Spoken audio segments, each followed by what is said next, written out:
বিধবা এবং ডিভোর্স মেয়েরা ছিল কিলারের টার্গেট। প্রেমের জালে ফাঁসিয়ে একে একে 30টি খুন করে। কিন্তু আশ্চর্যের বিষয় হলো কিলার যে নতুন নতুন অভিনব পদ্ধতি ব্যবহার করত তা সম্পর্কে অবগতই ছিল না তখনকার ইনভেস্টিগেশন টিমের পুলিশরা। অপরদিকে কিলার এই ইনভেস্টিগেশন টিমেরই একজন ছিল, যার প্ল্যানিং এতটাই নিখুঁত যে কিলারকে খুঁজে পাওয়াটা ছিল এক বিশাল চ্যালেঞ্জ। বলছিলাম 2012 সালে ঘটে যাওয়া সত্য ঘটনার উপর নির্মিত দুর্ধর্ষ কিলিং মিশনের কথা। সিনেমার শুরুতে দেখা যায় স্ট্যানলি তার পরিবারের সাথে টেলিভিশন দেখছে। ঠিক এই সময় অফিসের বস তাকে ফোন করে। স্ত্রী জিজ্ঞেস করে কে ফোন করেছে। স্ট্যানলি জানায় অফিসের বস। অফিস থেকে একবার ঘুরে আসতে হবে। এরপর দেখা যায় অফিসের কথা বলে স্ট্যানলি দীপা নামের একটি মেয়ের সাথে দেখা করতে এসেছে। মূলত অফিসের বস নয়, দীপাই তাকে ফোন করেছিল। এ সময় স্ট্যানলি দীপাকে বলে, তোমার তো আগামীকাল আসার কথা ছিল। উত্তরে দীপা জানায় দীপু আগামীকাল আসবে। দীপু আসলে আমি বাসা থেকে বের হতেই পারবো না। কিন্তু স্ট্যানলি তো হোটেল রুম আগামীকালের জন্য বুক করে রেখেছে। হোটেলের ওনার তার পরিচিত হওয়ায় অনেক রিকোয়েস্টের পর আজকেই উঠতে পারবে। দীপা বলে, তোমার স্ত্রীকে কি সব বলেছ? স্ট্যানলি জানায় না, এমন হুটহাট করে বলাটা একদম ঠিক হবে না। কয়েকদিন যাক, সব কিছুই বলবো। আর তোমাকে যে বলেছিলাম ঘরে কি চিঠি লিখে এসেছো? আসলে তারা দুজন পালিয়ে বিয়ে করতে চাচ্ছে। এর জন্য স্ট্যানলি তার স্ত্রীকে ডিভোর্স দিবে। আর দীপাকেও সে বলেছে বাড়ির লোক যেন তাকে খোঁজ না করে এরকম একটা চিঠি লিখে আসতে। এরপর তারা একটি লজে ওঠে। এখানে তারা কোয়ালিটি টাইম স্পেন্ড করে।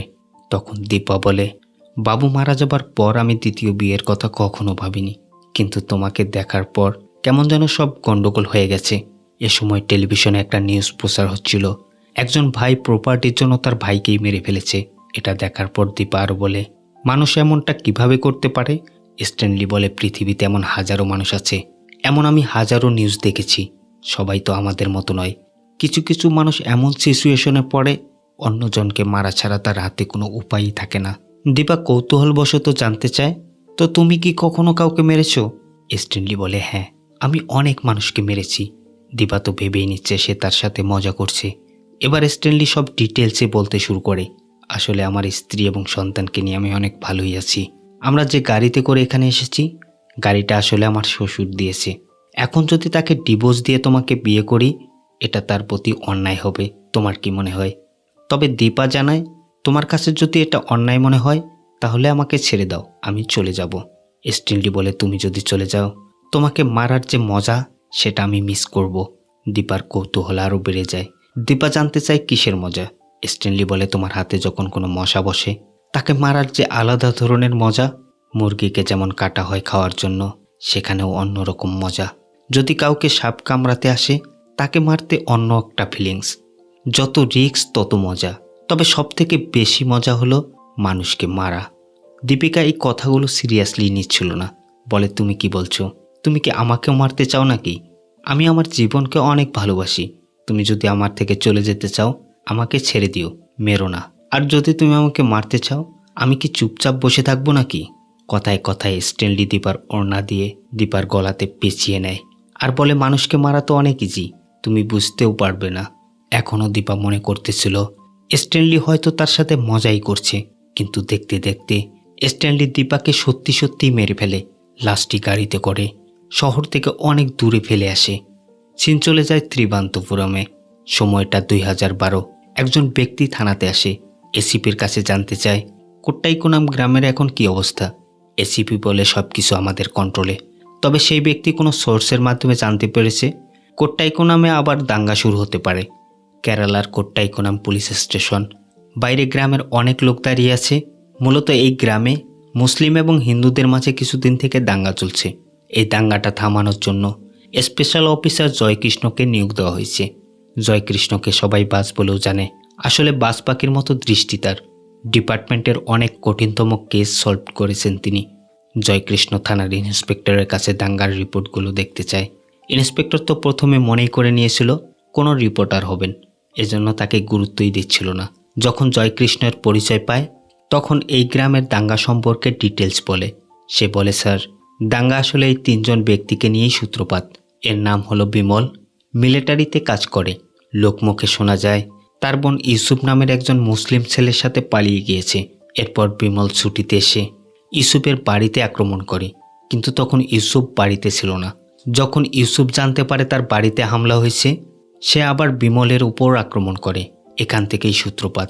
জয়কৃষ্ণ এই কেসের সাথে সম্পৃক্ত সবাইকে একে একে ডেকে জিজ্ঞাসাবাদ শুরু করে।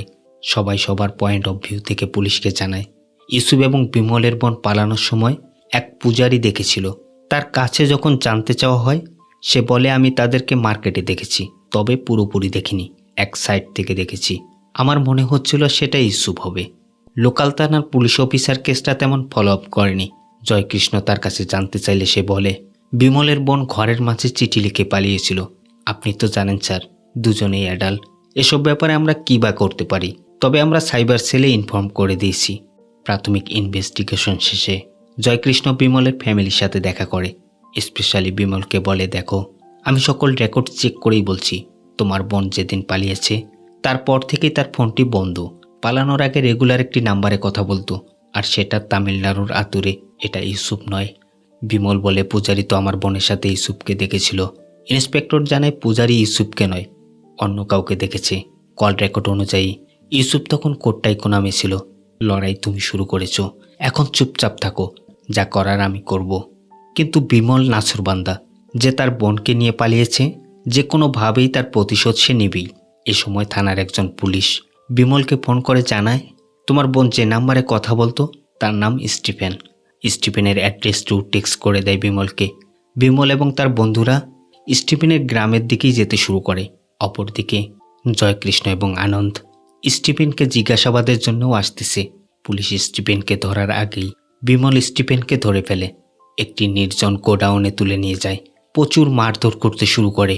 বারবার তার বোনের কথাই জিজ্ঞেস করছিল বিমল। স্টিফেনকে তুলে নেওয়ার খবরটা যখন গ্রামে ছড়িয়ে পড়ে, স্টিফেনের কিছু বন্ধু সেখানে এসে বিমলদের উপর আক্রমণ করে। ঠিক এই সময়ে জয়কৃষ্ণ সেখানে পৌঁছায়, তবে তাদেরকে দেখে বিমল এবং তার বন্ধুরা পালিয়ে যায়। স্টিফেনকে এতটাই মেরেছে যে তাকে হসপিটালেই ভর্তি হতে হয়। জয়কৃষ্ণ বিমলের বোনের ছবিটি দেখায় স্টিফেনকে, জিজ্ঞেস করে, তুমি কি একে চেনো? স্টিফেন বলে, না স্যার, সত্যি আমি কিছুই জানি না। এই ছবিটা দেখিয়েই তারা আমাকে প্রচুর মেরেছে, কিন্তু কল রেকর্ড তো বলছে ভিন্ন কথা। বিমলের বোন যার সাথে কথা বলতো সেই নাম্বারটি তো স্টিফেনের নামে রেজিস্ট্রেশন করা। বিমল বলে, এই নাম্বারটা আমার নামে রেজিস্ট্রেশন করা ঠিকই, কিন্তু এই নাম্বারটা আমার কাজিন সেলভি ব্যবহার করত। ইন্সপেক্টর জানতে চায় সে এখন কোথায়। স্টিফেন উত্তরে বলে, সেলভি তো 9-10 মাস হলো কারোর সাথে পালিয়ে গিয়েছে। আমরা অনেক খোঁজার চেষ্টা করেছি, কিন্তু তাকে কোথাও খুঁজে পাইনি। দেখে কেসটা অনেক সহজ মনে হলেও কেসটা এখন জটিল থেকে জটিলতম হতে যাচ্ছে। স্টিফেনের কথাগুলো সত্যতা মেলে লোকাল পুলিশ স্টেশনে এসে। সত্যি সেলভি পালিয়ে গিয়েছিল। লোকাল থানার পুলিশ ইন্সপেক্টর জানায়, সেলভি পালানোর সময় বাসাতে একটা চিঠি লিখে গিয়েছে। নাম্বারগুলো ট্রেস করেছিলাম, বাট পালানোর পর থেকেই সেলভির নাম্বার বন্ধ, এবং যার সাথে পালিয়েছে তার নাম্বারটিও বন্ধ। তবে নাম্বারের অ্যাড্রেসটি কালেক্ট করে জয়কৃষ্ণ। এই নাম্বারটিও সিদ্ধু নামের একজনের নামে রেজিস্টার করা। সিদ্ধুর অ্যাড্রেস অনুযায়ী যাওয়ার পর জানা যায় সিদ্ধু আসলে একজন মেয়ের নাম। তারা তো প্রথমেই ভেবে নিয়েছিল সিদ্ধু আসলে ছেলে হবে, কিন্তু অবাক করা বিষয় হলো সিদ্ধু গত 1 বছর থেকে নিখোঁজ। জয়কৃষ্ণ এবার পুলিশ কমিশনারের সাথে দেখা করে। কেসটা ধীরে ধীরে জটিল হয়ে যাচ্ছে। কমিশনারকে জানায় সে সিদ্ধুকে নিয়ে যে পালিয়েছে বিল্লুপাড়ার সাফানার সাথে ম্যাচ হয়, কিন্তু সাফানাও মিসিং। কিন্তু সাফানার কাছে কবিতার নাম্বার থেকে রেগুলার ফোন আসতো, আবার রাগীর নাম্বার থেকে কবিতাকে কল করা হতো। একটি নাম্বার অপরটির সাথে লিঙ্ক, কিন্তু নাম্বারগুলো ব্যবহার করা সকলেই মিসিং। যেহেতু সবাই পালানোর আগে বাড়িতে চিঠি লিখে পালিয়েছে, তাকে যেন খোঁজাখুঁজি করা না হয়, সে দ্রুত বাসায় ফিরবে। এ কারণে লোকাল পুলিশ এ ব্যাপারে তেমন ফলো আপ করেনি। আর কিলার বেছে বেছে সেই সমস্ত মেয়েদেরকে খুঁজে বের করে যাদের ডিভোর্স হয়ে গেছে বা বিবাহ উপযুক্ত। এজন্য পরিবারের লোকও তেমন গুরুত্ব দেয়নি। আর একটা বিষয় লক্ষণীয়, কেউ যদি তামিলনাড়ু থেকে মিসিং হয়, পরবর্তীজন মিসিং হয় কেরালা থেকে। কিন্তু তামিলনাড়ু এবং কেরালা অনেক দূর হওয়া সত্ত্বেও কেসটা এই 2 জায়গাতেই মুভ করছে। কমিশনার বলে, তোমার কি মনে হয় এই কেসের পিছনে একজন ব্যক্তি রয়েছে নাকি অনেক? জয়কৃষ্ণ বলে, যতটুকু আমার মনে হয় এটা একটা প্ল্যানিং মার্ডার। বাড়ি থেকে মিসিং হওয়া মেয়েরা কখনো আর বাড়িতে ফিরেনি। মিসিং মেয়েদের যে নাম্বার থেকে কল করা হতো তার ম্যাপ ডিটেলস দেখলে মনে হয় এটা একজনের কাজ। হয়তোবা সেক্স অ্যাডিক্টেডের কারণে কমিশনার তাকে এই কেসে আরও বেশি মনোযোগ দিতে বলে। পরবর্তী স্বীকার করার আগেই কিলারকে ধরতে হবে তাদের। অপরদিকে ববি নামের একজন স্ট্যানলির সাথে দেখা করতে আসে। আসলে ববি কিছুদিন আগে জুয়েলারি কাজের জন্য কিছু সায়ানাইড ক্রয় করেছিল, আর সেটা সেট আউটে রেখেছে। কিন্তু পাশের বাড়ির একজনের কুকুর সেই সায়ানাইড খেয়ে নেয়, আর সাথে সাথেই কুকুরটি মারা যায়। কিন্তু লোকটি একটু ব্যতিক্রম টাইপের ছিল। ববিকে সে হুমকি দিচ্ছে মারার, পুলিশ কমপ্লেনও করতে চাচ্ছে। ববি তাকে টাকাও দিতে চায়, কিন্তু বিষয়টা কম্প্রোমাইজ হচ্ছে না। স্ট্যানলিকে বলে, প্লিজ ভাই, বিষয়টা একটু দেখুন না, পুলিশ কেস হলে সমস্যায় পড়ে যাব। স্ট্যানলিও বলে, চিন্তা করিস না, আমি ফোন করে দেব। তবে সায়ানাইডের কথা শুনে স্ট্যানলির মনে অন্য কিছু চলছে। ববির কাছে জানতে চায় এটা কোথায় পাওয়া যায়। ববি বলে, জুয়েলারি কাজের জন্য এটা ব্যবহার হয়, আর জুয়েলারি লাইসেন্স ছাড়া কোনো ব্যক্তি সায়ানাইড কিনতে পারে না। সেই রাতে একটা ফেক লাইসেন্স দেখিয়ে সায়ানাইড কিনে আনে স্ট্যানলি। এটা কেমন কাজ করে পরীক্ষা করার জন্য খাবারের সাথে মিশিয়ে রাস্তার একজন ভিক্ষুককে খেতে দেয়, আর এটা খাবার পর মুহূর্তের মধ্যেই ভিক্ষুকটি মারা যায়। পরের দিন সকালে স্ট্যানলি একজন লোকাল ম্যারেজ ব্রোকারের সাথে দেখা করে। বলে, আমি পাশের গ্রামেই থাকি, আমার বড় ভাইয়ের জন্য একজন মেয়ে খুঁজছি। সবাই আপনার কথাই বলেছে। আমার বড় ভাই একবার বিয়ে করেছিল, তার স্ত্রী মারা যাবার পর সে আর বিয়েই করতে চাচ্ছে না। তবে এখন সবাই বোঝানোর পর রাজি হয়েছে, মেয়ে ডিভোর্স বা বিধবা হলেও চলবে, তবে সুন্দর হতে হবে একটু। ম্যারেজ ব্রোকারকে কিছু টাকাও ধরিয়ে দেয় স্ট্যানলি। স্ট্যানলিকে সে কিছু ছবি দেখায়, সেই ছবিগুলো থেকে একটা মেয়েকেও সিলেক্ট করে স্ট্যানলি। মেয়েটির নাম বিদিয়া। বিদিয়া একটি শপে জব করে। গত এক সপ্তাহ থেকে স্ট্যানলি মেয়েটাকে ফলো করছে। বিদিয়া তা বুঝতে পারে। স্ট্যানলিকে সে স্ট্রেটলি বলে, দেখুন, আপনি যে কারণে ফলো করছেন আমাকে সেটা আমি জানি। আপনি যদি আমাকে ডিস্টার্ব করেন আমি কিন্তু কমপ্লেন করে দেব।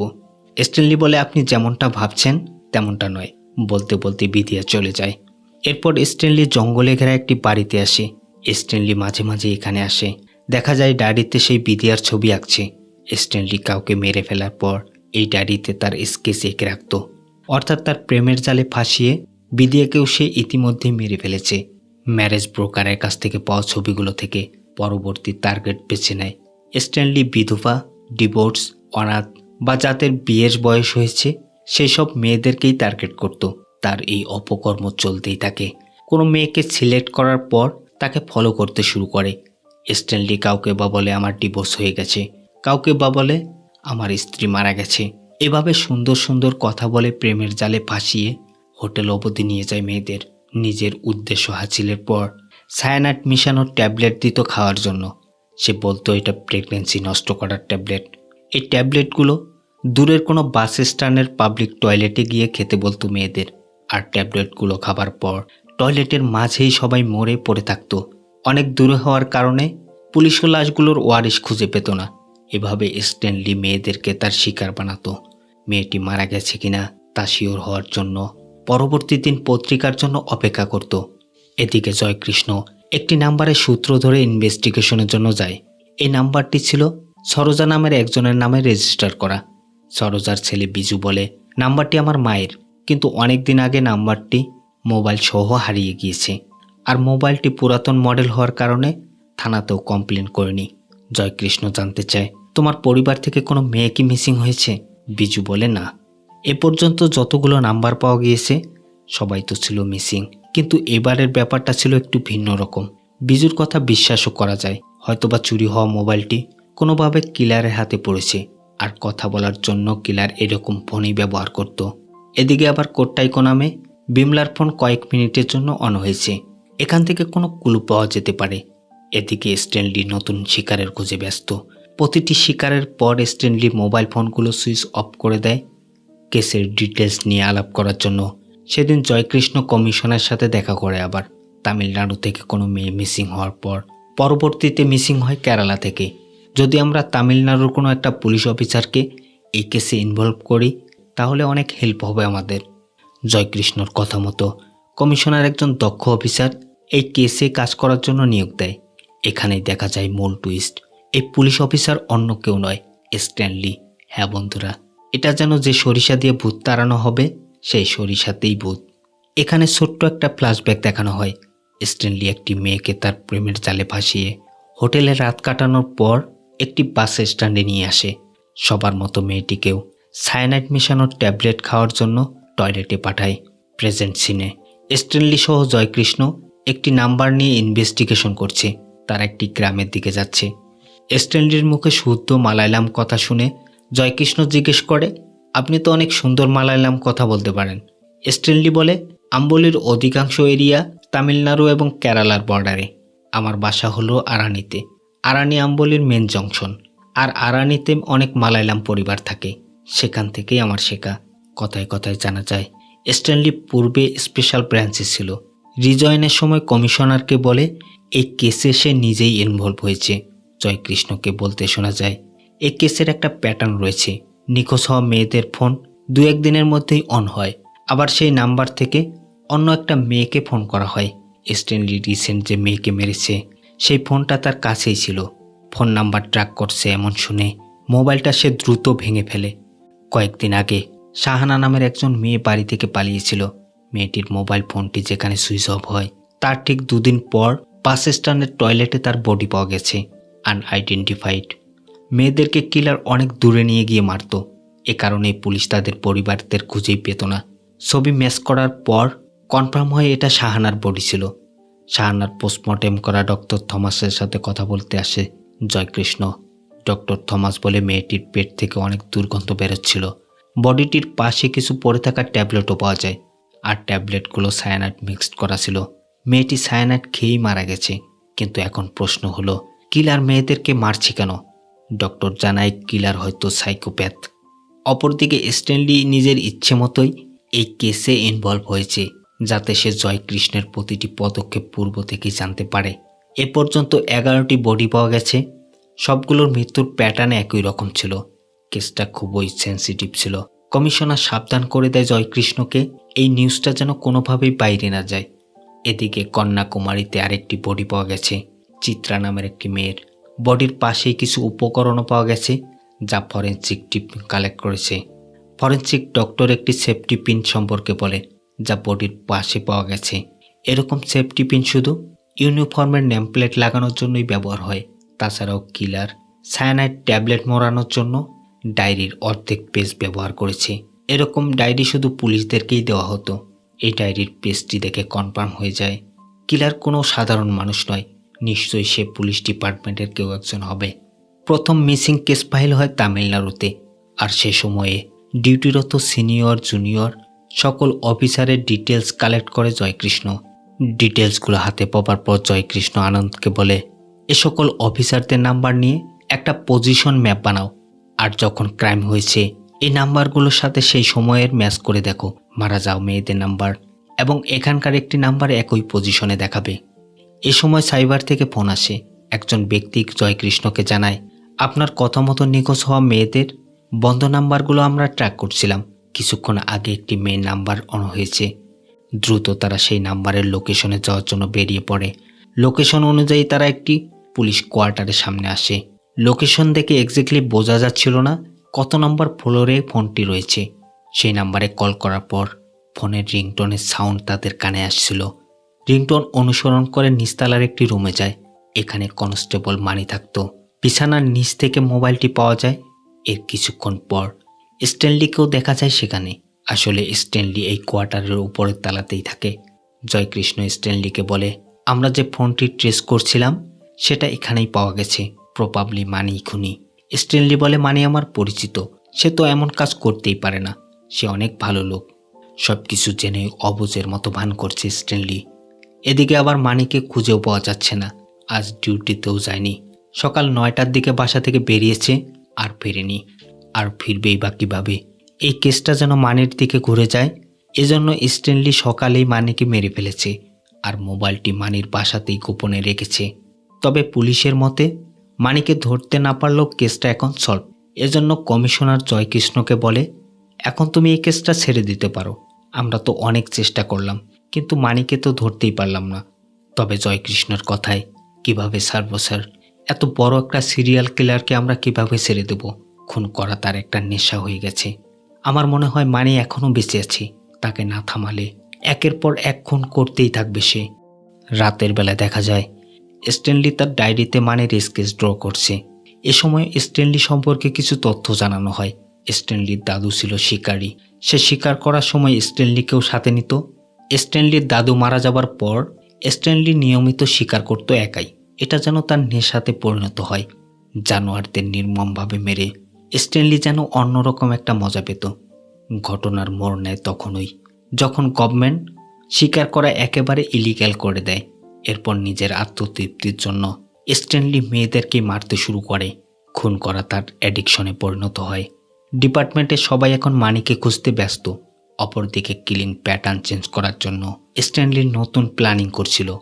এক রাতে স্ট্যানলি পিএইচডি থেকে রিটার্নিং ফরেনসিক সার্জেন্ট ডক্টর জোসেফকে ফোন করে। তাকে বলে, স্যার, আমি মালায়ালাম মুভির অ্যাসিস্ট্যান্ট ডিরেক্টর। তবে রিসেন্টলি আমি একটা রিয়েলিস্টিক মুভি নিয়ে কাজ করছি। তবে এই সিনেমার মার্ডারগুলো আমি একদম রিয়েলিস্টিকভাবে দেখাতে চাই। আপনি আমাকে এমন একটা পদ্ধতি শিখিয়ে দেন যেখানে নর্মাল পোস্টমর্টেমে মার্ডারগুলোর ন্যাচারাল ডেথ মনে হবে। ডক্টর জোসেফ একটা পদ্ধতির কথা বলে, যেটা শরীরে ইনজেক্ট করার পর মানুষ মারা যেতে অনেক সময় নেবে, মনে হবে হার্ট অ্যাটাকে মারা গেছে। ডক্টর বলে, এটা তুমি ঘরে বসে বানাতে পারো। মানুষ কখন মারা যাবে সেটা নির্ভর করবে পয়জনের পরিমাণের উপর। ডক্টরের কাছে সব কিছু শোনার পর নিজেই তৈরি করে সেই মরণঘাতী পয়জন। এরপর লীলা নামের একজন মেয়ের পিছু নেয়। প্রেমের জালে ফাঁসিয়ে হোটেল অবধি নিয়ে আসে। নিজের চাহিদা মেটানোর পর নিজে একটা ট্যাবলেট খেতে খেতে লীলাকে বলে, আমার সুগার আছে। আচ্ছা, তুমি কি কখনো সুগার চেক করেছো? আসলে আমি সব সময় চেক করি বলে পরীক্ষার সব ইকুইপমেন্ট আমার কাছেই থাকে। বলতে বলতে সুগার চেক করার বাহানায় লীলার শরীরে সেই মরণঘাতী পয়জনটি ইনজেক্ট করে দেয়। লীলা ছিল বিবাহিত। সকালে ডাকার পরও সে আর ঘুম থেকে ওঠে না। প্রাথমিকভাবে ধরে নেওয়া হয় লীলা হার্ট অ্যাটাকে মারা গেছে। তবে এর পূর্বে নিখোঁজ হওয়া মেয়ের ফোন নাম্বারের সাথে লীলার ফোন নাম্বারে একটা লিঙ্ক আছে। জয়কৃষ্ণর সন্দেহ হয়। এরপর লীলার নিখুঁতভাবে প্রফেশনাল লেভেলে পোস্টমর্টেম করা হয়। শরীরে পয়জন ইনজেক্ট করার কারণেই মৃত্যু হয়েছে তার। তবে এমন প্রফেশনাল লেভেলের মার্ডার এর আগে কখনো সংগঠিত হয়নি। কিলার এখনও অ্যাক্টিভ রয়েছে। এই একই পদ্ধতি ব্যবহার করে আরও বেশ কয়েকটা খুন করে সে। স্ট্যানলি ভেবে নিয়েছিল কেসটা হয়তো বন্ধ হয়ে গেছে, কিন্তু সে একদিন জানতে পারে জয়কৃষ্ণ এখনও কেসটা নিয়ে ইনভেস্টিগেশন করছে। সে কেসটা আবারও ডাইভার্ট করার জন্য নতুন প্ল্যান করে। তবে স্ট্যানলির নতুন শিকার খুঁজতে থেমে নেই। এদিকে জয়কৃষ্ণ এবং আনন্দ পুরনো ক্রাইম ফাইলগুলো ঘাটাঘাটি করে জানতে পারে বিজুর একটা বোন ছিল, কিন্তু বিজু তাদেরকে মিথ্যে বলেছে। জয়কৃষ্ণ বিজুকে জিজ্ঞেস করে আবার, আসলে কি ঘটেছিল তোমার বোনের সাথে? সত্যি করে বলো। অনিচ্ছা সত্ত্বেও বিজু জানায়, আপনি সত্যি বলেছেন স্যার। আমার বোনের নাম দিব্যা। দিব্যা কিছু মাস আগে একটি ছেলের সাথে পালিয়ে গিয়েছিল, কিন্তু পরের দিনই সে ফিরে এসেছে। সবাই জানার আগেই আমরা তার বিয়ে দিয়ে দিয়েছি। এখন তারা তাদের জীবন নিয়ে অনেক সুখী। জয়কৃষ্ণ বলে, দিব্যার অ্যাড্রেস তোমাকে দিতেই হবে। বিজু রিকোয়েস্ট করে বলে, স্যার, ওকে আর এসবের মাঝে টানবেন না। দিব্যা তার পিছনের জীবন নিয়ে অনেক কিছু সহ্য করেছে। জয়কৃষ্ণ আশ্বস্ত করে, আমাদের ইনভেস্টিগেশনের কারণে তোমাদের কোনো প্রবলেমই হবে না। দিব্যার অ্যাড্রেস পাবার পর দিব্যার সাথে দেখা করতে জয়কৃষ্ণ এবং আনন্দ আসে। জয়কৃষ্ণ প্রথমেই স্পষ্ট করে বলে, তোমার কোনো টেনশন নেবার প্রয়োজন নেই। জাস্ট দু একটা ইনফরমেশন আমাদের প্রয়োজন, জানার পরেই আমরা চলে যাব। এরপর দিব্যা পুরো ঘটনা খুলে বলে, আমি বাসে করে প্রতিদিন কাজে যেতাম। আমি লক্ষ্য করতাম একটি লোক আমাকে ফলো করত। এক পর্যায়ে তার প্রেমে পড়ে যাই আমি। আমাদের দুজনের বয়সের অনেক পার্থক্য ছিল, এজন্য বাড়িতে বলার সাহসও পাইনি। জয়কৃষ্ণ বলে, এই পর্যন্ত যারা লোকটির পাদে পা দিয়েছে সবাইকে সে মেরে ফেলেছে। তুমি কিভাবে ফিরে এলে? দিব্যা বলে, আমি যেন প্রেগনেন্ট না হয়ে যাই এজন্য সে আমাকে একটা ট্যাবলেট দিয়েছিল। সে বলেছিল আমার জব চলে গেছে, এখন যদি আমাদের বাচ্চা হয় আমরা তাকে কিভাবে বড় করব। তবে আমার মায়ের রিটায়ারমেন্টের টাকাগুলো আমার অ্যাকাউন্টেই ছিল। আমি ভেবেছি এই টাকাগুলোর কথা তাকে বলবো, আমরা এই টাকা দিয়ে আমাদের সন্তানকে বড় করব। তাই আমি ট্যাবলেটটি খাইনি। কিন্তু বাথরুম থেকে বের হবার পর তাকে আর খুঁজে পাইনি আমি। তখনই আমি বুঝে গিয়েছিলাম সে আমাকে ধোঁকা দিয়েছে। জয়কৃষ্ণ মানির ছবিটি দেখিয়ে বলে, দেখো তো, এই লোকটি কি সেই লোক? দিব্যা বলে, না, লোকটির বয়স একটু বেশি, আর সে তামিল মুভির পুরাতন গান শুনতে পছন্দ করে। জয়কৃষ্ণ চলে যাবার পর স্ট্যানলি দীপার বাসায় এসে হুমকি দেয়, যদি সে পুলিশের কাছে তার সম্পর্কে কিছু জানায় তবে তাকে এবং তার সন্তানকে মেরে ফেলবে। দিব্যা জয়কৃষ্ণকে ফোন করে বলে, আমি আর কোনো ইনফরমেশন দিতে পারবো না। আপনারা আমার বাড়িতে এসেছিলেন, এটা আমার হাজবেন্ড জানতে পেরেছে, আর এটা আমি কোনোভাবে ম্যানেজ করেছি। আমার হাজবেন্ড আমার পূর্বের জীবন সম্পর্কে কিছুই জানে না। দয়া করে আমাদেরকে আর বিরক্ত করবেন না স্যার। জয়কৃষ্ণ ভীষণ চিন্তায় পড়ে যায়। একমাত্র আই উইটনেস আজ সাহায্য করতে চাচ্ছে না। দিব্যা যে বাসে করে প্রতিদিন কাজে যেত, জয়কৃষ্ণ সেই বাস কন্ট্রাক্টরের সাথে দেখা করে। দিব্যার ছবি দেখিয়ে জানতে চায়, তুমি কি এই মেয়েটাকে চেনো? কন্ডাক্টর বলে, 5-6 মাস আগে আমি যে বাসে কাজ করতাম সেখানে এই মেয়েটা প্রতিদিন যাতায়াত করত। তবে এই মেয়েটার সাথে একজন ব্যক্তিও থাকতো। জয়কৃষ্ণ বলে, তোমার কি তার চেহারা মনে আছে? কন্ডাক্টর বলে, হ্যাঁ। পরের দিন জয়কৃষ্ণ একজন স্কেচ আর্টিস্ট নিয়ে বাস কন্ডাক্টরের বাড়িতে যাচ্ছিল। এ সময় স্ট্যানলি জয়কৃষ্ণকে ফোন করে দিব্যা কেসের আপডেট জানতে চায়। জয়কৃষ্ণ বলে, এই কেসে একজন নতুন লোক খুঁজে পেয়েছি। দিব্যা যে বাসে করে কাজে যেত সেই বাসের কন্ট্রাক্টর দিব্যার পাশে বসা সেই ব্যক্তিটির চেহারা কিছুটা মনে আছে। আমি স্কেচ আর্টিস্ট নিয়ে তার বাসার দিকেই যাচ্ছি। স্ট্যানলি বাস কন্ডাক্টরের ঠিকানাও শুনে নেয় এবং বলে, স্যার আমিও আসতেছি। স্ট্যানলি ভীষণ দুশ্চিন্তায় পড়ে যায়। বাঁচার এত চেষ্টার পরও আজ বুঝি সে ধরাই পড়বে। যাবার আগে সার্ভিস গানটিও সাথে নেয়। যদি ওখানে কোনো গন্ডগোল হয় তবে স্ট্যানলি সবাইকে শেষ করে দেবে। এদিকে বাস কন্ডাক্টরের সাহায্যে স্কেচ আর্টিস্ট স্কেচ তৈরি করে। এ সময় স্ট্যানলিও সেখানে পৌঁছায়। স্কেচটি স্ট্যানলিকেও দেখানো হয়। স্কেচটি দেখার পরে স্ট্যানলি মনে মনে ভীষণ খুশি হয়, কারণ এটা তার স্কেচ ছিল না, অন্য কারো। এরপর বাস কন্ডাক্টর চা দেওয়ার সময় স্ট্যানলিকে জিজ্ঞেস করে, আপনাকে কেমন যেন চেনা চেনা লাগছে, বোধহয় আপনাকে কোথাও দেখেছি স্যার। স্ট্যানলিও খুব সাবলীল ভাষায় উত্তর দেয়, হয়তো যাওয়া আসার সময় কোথাও দেখেছো। এবার স্ট্যানলি ভেবে নেয় কেসটা হয়তো অন্যদিকে ডাইভার্ট হয়ে গেছে। একজন মহিলাকে নিয়ে সে হোটেলে আসে। গতকালই হোটেলের রুম বুকিং করে গিয়েছে, কিন্তু রিসিপশনে আজ অন্য কেউ বসে আছে। সেই লোকটি তার কাছে আইডিও চায়। স্ট্যানলি বলে, গতকাল যে ছিল সে তো বলেছিল কোনো আইডি লাগবে না। লোকটি জানায়, পুলিশের অনেক চাপ স্যার, আইডি ছাড়া কাউকে রুম দিলে আমাদেরই সমস্যা হয়। স্ট্যানলি বাধ্য হয়ে আইডি দেখায়। এরপর হোটেল রুমে যাওয়ার পর যখন তারা নিজেদের কাজ স্টার্ট করবে, ঠিক তখন রিসেপশনে বসে থাকা লোকটি দরজাতে নক করে। দরজা খুলতেই লোকটি বলে, স্যার আপনি তো পুলিশে জব করেন তাই না? স্ট্যানলি অবাক হয়ে যায়। একটু দূরে গিয়ে জানতে চায়, তুমি কিভাবে জানলে? লোকটি বলে, আমি আপনার ওয়ালেটে পুলিশ ইউনিফর্ম পরা ছবি দেখেছি স্যার। স্যার প্লিজ আমার একটা হেল্প করবেন। কয়েক মাস আগে আমার মেয়ে মিসিং হয়েছে, দয়া করে তাকে যদি খুঁজে দিতেন। লোকটি নিখোঁজ হওয়া মেয়েটির ছবিও দেয় স্ট্যানলিকে। স্ট্যানলি রুমে গিয়ে যখন ছবিটি দেখে সে চমকে ওঠে। এই মেয়েটিকে সে তো কবেই মেরে ফেলেছে। মেয়েটি সম্পর্কে আরও বিস্তারিত জানতে রিসিপশনে আসে স্ট্যানলি। এ সময় কেউ একজন জয়কৃষ্ণকে ফোন করে বলে, স্কেচের ব্যক্তিকে হোটেলে দেখা গিয়েছে। জয়কৃষ্ণ যখন হোটেলে আসে, স্ট্যানলি তখন রিসিপশনে দাঁড়িয়েছিল। জয়কৃষ্ণ স্ট্যানলিকে জিজ্ঞেস করে, স্যার আপনি এখানে? স্ট্যানলি বলে, স্পেশাল ব্রাঞ্চের একটা কেসের ইনকোয়ারির জন্য এসেছি আমি। তো আপনি কি করছেন এখানে? জয়কৃষ্ণ বলে, তেমন কিছু না। একজন ফোন করে বলল স্কেচের লোকটিকে হোটেলে দেখা গিয়েছে, ইনকোয়ারির জন্য এসেছি স্যার। এখানে এসে জানতে পারলাম এটা ফেক কল। আর হ্যাঁ স্যার, আপনার কাছে তো স্কেচের কপি নেই, এটা রেখে দিন। এবার স্ট্যানলি যখন উপরে গিয়ে স্কেচটি খুলে দেখে এটা তো তারই স্কেচ। সিন ফ্ল্যাশব্যাকে চলে যায়। সেদিন আসলে স্কেচ আর্টিস্ট স্ট্যানলির স্কেচই ড্রয়িং করে দিয়েছিল, কিন্তু স্ট্যানলি সম্পর্কে তাদের কাছে কোনো উপযুক্ত প্রমাণ ছিল না। স্ট্যানলিকে হাতে নাতে ধরার জন্য সেদিন অন্য একজন ব্যক্তির ছবি দেখিয়েছিল স্ট্যানলিকে। আরও কনফার্ম হওয়ার জন্য স্কেচটির দিব্যাকেও দেখানো হয়েছিল। তারা স্ট্যানলি সেই গোপন আস্তানাটি খুঁজে পেয়েছে। সেই ডায়েরিটি তাদের হাতে আসে, যেখানে স্ট্যানলির হাতে শিকার হওয়া প্রতিটি মেয়ের স্কেচ ড্র করা ছিল। পুরোপুরি শিওর হওয়ার পর স্ট্যানলিকে ধরার জন্যই হোটেলের জাল বিছানো হয়। স্ট্যানলি যখন বুঝতে পারে সে ধরা পড়ে গিয়েছে, মেয়েদেরকে মারার জন্য যে পয়জন সে রেডি করে নিয়ে এসেছে তা নিয়ে জয়কৃষ্ণের উপর আক্রমণ করে। তুমুল ফাইট হয় তাদের দুজনের মাঝে। এক পর্যায়ে স্ট্যানলি জয়কৃষ্ণকে মেরেই ফেলছিল। তখন হোটেল রিসিপশনে থাকা সেই লোকটি স্ট্যানলির মাথায় আঘাত করে। এই ব্যক্তিটিও ছিল পুলিশের। এই লোকটির মেয়েকেও স্ট্যানলি মেরে ফেলেছিল। স্ট্যানলি যে মহিলাটিকে হোটেলে নিয়ে এসেছে সেও আসলে পুলিশকেই সাহায্য করছে।